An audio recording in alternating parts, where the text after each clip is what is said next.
Despite the momentary awkwardness, Scott and I managed some benign small talk for a little while, but early morning fatigue kept interrupting.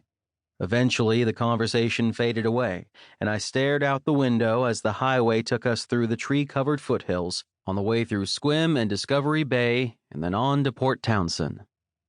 When the bus rolled onto the ferry in Port Townsend, a few people were still awake. The boat's gentle rocking motion finished most of them off, though. The boat wasn't halfway across the water, and nearly everyone was sound asleep. I was struggling hard not to join them. As long as I was on the clock, I could not fall asleep, so I walked up and down the aisle a few times. Went outside to get some air and coffee. Walked the aisle again. "You can always sleep like everyone else," our guide chirped after my umpteenth lap. No, I think you're somehow sucking all the energy out of the group, you perky little shit. Just don't want to sit too long.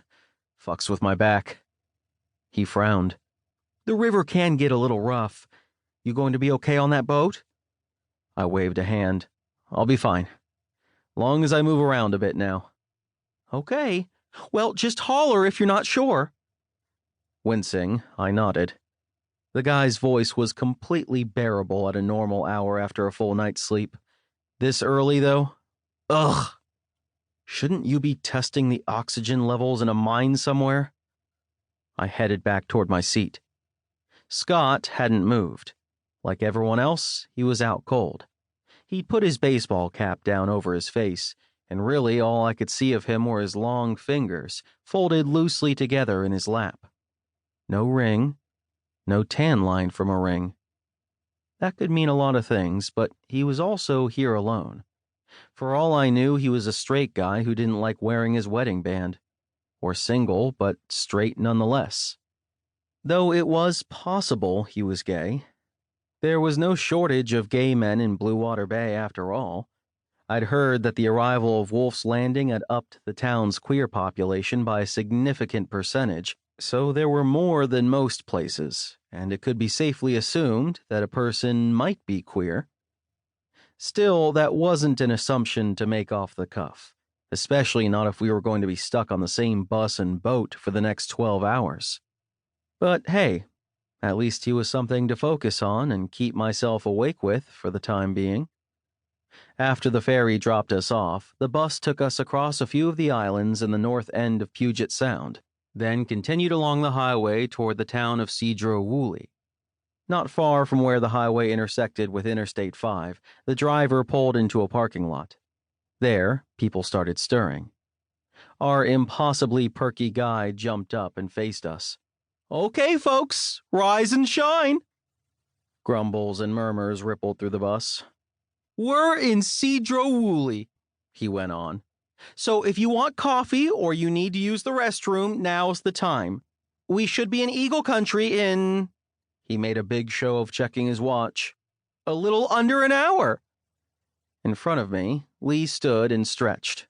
"You guys want anything?" "The usual." Anna got up to let her girlfriend out. "You need money?" "I've got it." "Jeremy?" "Coffee." Leigh laughed. "Could you be more specific?"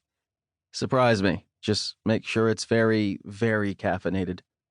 "High-octane super unleaded. Got it." "Thank you." She followed a few other people off the bus. Anna dropped back into her seat and scrubbed her hand over her face. "How you holding up?" I asked.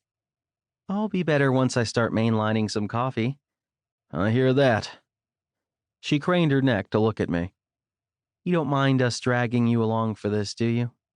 "Nah. Can't be any worse than when you made me sit through that god-awful play in town." "Oh, come on." She smacked my arm. "It wasn't that bad." "Uh-huh. Levi still owes me for that night." Anna clicked her tongue. "Clearly, you just don't appreciate good theater." "Please. I probably appreciate it more than you do." "Except when Levi directs it." "I'm not saying he's a bad director. I'm just saying that play was badly directed.